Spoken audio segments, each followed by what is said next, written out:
സർക്കാർ സാങ്കേതിക വകുപ്പ് പരീക്ഷ നടത്തി സർട്ടിഫിക്കറ്റ് നൽകുന്ന PSC അംഗീകാരമുള്ള ഫാഷൻ ഡിസൈനിംഗ് ഗാർമെന്റ്സ് ടെക്നോളജി കോഴ്സുകളിലേക്ക് ഇപ്പോൾ പ്രവേശനം നേടാം.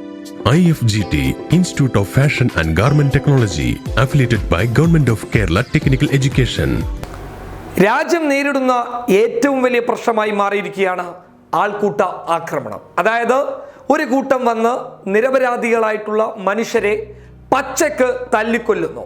അതിൻ്റെ ദൃശ്യമടക്കം ഇവരിൽ നിന്നുള്ള ആളുകൾ തന്നെ ഷെയർ ചെയ്യുന്നു. അങ്ങനെ ഇവർ അതിലൂടെ നേതാക്കളായി മാറുന്നു. ഇങ്ങനെയുള്ള ഒരു വലിയ കാഴ്ചയാണ് രാജ്യം നമുക്ക് സമ്മാനിച്ചു കൊണ്ടുള്ളത്. അതായത് എത്രത്തോളം പരിതാപകരമായിട്ടുള്ള ഒരവസ്ഥയിലാണ് രാജ്യമുള്ളത് എന്നുള്ളത് ഈ ഒറ്റ കാര്യത്തിൽ നിന്ന് വ്യക്തമായി മനസ്സിലാക്കാൻ വേണ്ടി സാധിക്കും.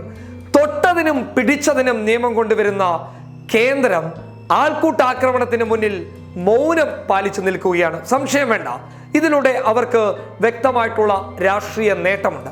ഈ സാഹചര്യത്തിലാണ് സംസ്ഥാനങ്ങൾ ഇതിനെതിരെ നിയമം കൊണ്ടുവരാൻ മുന്നിലോട്ട് വരുന്നത്. അതിൻ്റെ ആദ്യ സ്റ്റെപ്പ് എന്ന രീതിയിൽ മധ്യപ്രദേശിലെയും രാജസ്ഥാനിലെയും കോൺഗ്രസ് സർക്കാർ വ്യക്തമായിട്ടുള്ള നിയമം ആൾക്കൂട്ടാക്രമണത്തിനെതിരെ കൊണ്ടുവരികയും മതേതരത്വ വിശ്വാസികളുടെ കയ്യടി നേടുകയും ചെയ്തിട്ടുണ്ട്. അതൊരു പ്രശംസനീയമായിട്ടുള്ള കാര്യം തന്നെയാണ്. എന്നാൽ ഇതിൽ നിന്നൊക്കെ വ്യത്യസ്തമായി ആൾക്കൂട്ട ആക്രമണത്തിനെ എങ്ങനെ പ്രതിരോധിച്ച് നിർത്താൻ വേണ്ടി സാധിക്കും, എങ്ങനെ ഇതിനെതിരെ ബില്ല് കൊണ്ടുവരാൻ സാധിക്കും, ഏത് രീതിയിലുള്ള നിയമ നടപടികളാണ് ഇത്തരക്കാർക്ക് നേരെ പ്രയോഗിക്കേണ്ടത്, ഇതിനെക്കുറിച്ച് വ്യക്തമായ ഒരു പഠനം നടത്തിയതിന് ശേഷം ഓഗസ്റ്റ് 30 മമതാ ബാനർജി ബില്ല് കൊണ്ടുവരാൻ വേണ്ടി പോവുകയാണ് നിയമസഭക്കകത്ത്.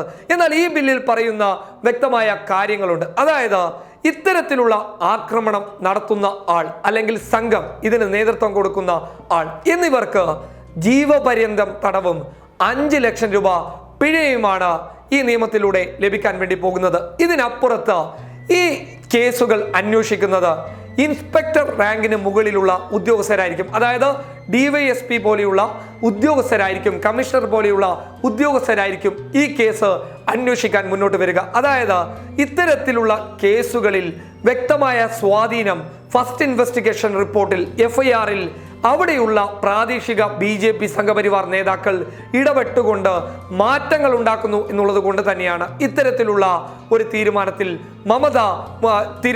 മമത മുന്നോട്ട് വന്നിട്ടുള്ളത്. ഇതിലൂടെ വ്യക്തമായ ഒരു അന്വേഷണത്തിന് സാധ്യമാകും. അത് മാത്രമല്ല, ഇത്തരത്തിലുള്ള ഒരു സംഭവം നടന്നു കഴിഞ്ഞാൽ ആ സംഭവത്തിനെ കുറിച്ച് പോലീസിന് പുറമെ അന്വേഷിക്കാൻ വേണ്ടിയിട്ട് ഉദ്യോഗസ്ഥരെയും മമത കൊണ്ടുവരുന്നുണ്ട്. ഇതൊക്കെ പ്രശംസനീയമായിട്ടുള്ള കാര്യമാണ്. അതിനപ്പുറത്ത് ഇത്തരത്തിലുള്ള ദൃശ്യങ്ങൾ, ആൾക്കൂട്ട ആക്രമണത്തിന്റെ ദൃശ്യങ്ങൾ ഷെയർ ചെയ്തുകൊണ്ട് മറ്റുള്ളവരും ഇത് ചെയ്യണമെന്ന് പറയുന്ന ആളുകൾ, സൈബർ രംഗത്തെ സംഘപരിവാറിന്റെ ആക്ടിവിസ്റ്റുകളെ നോട്ടമിട്ടുകൊണ്ട് അവർക്ക് 1 വർഷം തടവും 50,000 രൂപ പിഴയുമാണ് മമത മുന്നോട്ട് കൊണ്ടുവരാൻ വേണ്ടി പോകുന്നത്. ഇതുമായിട്ടുള്ള തീരുമാനങ്ങൾ ഓഗസ്റ്റ് 30 ചേരുന്ന നിയമസഭക്കകത്ത് ഉണ്ടാകുമെന്നുള്ളതാണ് ഇപ്പോൾ ലഭിച്ചിരിക്കുന്ന റിപ്പോർട്ടുകൾ. ഇത് സംഘപരിവാറിന്റെ നട്ടലൊടിക്കാനുള്ള ഒരു വലിയ തീരുമാനമായിട്ടാണ് നമ്മൾ കാണേണ്ടത്. എന്നാൽ ആൾക്കൂട്ട ആക്രമണത്തിന് ഞങ്ങൾ എതിരാണ് എന്ന് പറയുന്ന ചില BJP നേതാക്കളുണ്ട്. എങ്കിൽ കേന്ദ്രം അതിനെതിരെ നിയമം കൊണ്ടുവരിക, സംസ്ഥാനങ്ങൾ നിയമം കൊണ്ടുവരാൻ വേണ്ടി എന്തിന് കാത്തിരിക്കണം? രാജ്യത്ത് എന്ത് പ്രശ്നം വന്നു കഴിഞ്ഞാലും തൊട്ടതിനും വെച്ചതിനുമൊക്കെ നിയമം കൊണ്ട് മറുപടി നൽകുന്ന നിങ്ങൾക്ക് എന്തുകൊണ്ട് ആൾക്കൂട്ടാക്രമണത്തെ പ്രതിരോധിച്ചു നിർത്താൻ വേണ്ടി സാധിക്കുന്നില്ല? ഈ ആൾക്കൂട്ടാക്രമണത്തിലൂടെ വ്യക്തമായ രാഷ്ട്രീയ നേട്ടമുണ്ട്, വ്യക്തമായ വോട്ട് ബാങ്ക് രാഷ്ട്രീയമുണ്ട്. ആ വോട്ട് ബാങ്ക് രാഷ്ട്രീയത്തിലേക്ക് ഇവർ മുന്നിട്ട് വരുന്നത് ഈ ആൾക്കൂട്ട ആക്രമണത്തിലൂടെയാണ്. ആൾക്കൂട്ട ആക്രമണത്തിലൂടെ ഇവർ ലക്ഷ്യം വെക്കുന്നത് വർഗീയ ധ്രുവീകരണമാണ്. ആ വർഗീയ ധ്രുവീകരണം ഉണ്ടായാൽ മാത്രമേ ഇവിടെ ചിലർക്ക് സ്വാധീനം ഉണ്ടാക്കാൻ വേണ്ടി സാധിക്കുകയുള്ളൂ. അതുകൊണ്ടാണ് ഇതിനെതിരെ നിയമം കൊണ്ടുവരാത്തത്. എന്തായാലും മമതയുടെ ഈ ഒരു തീരുമാനം പ്രശംസനീയമാണ്. News desk public Kerala.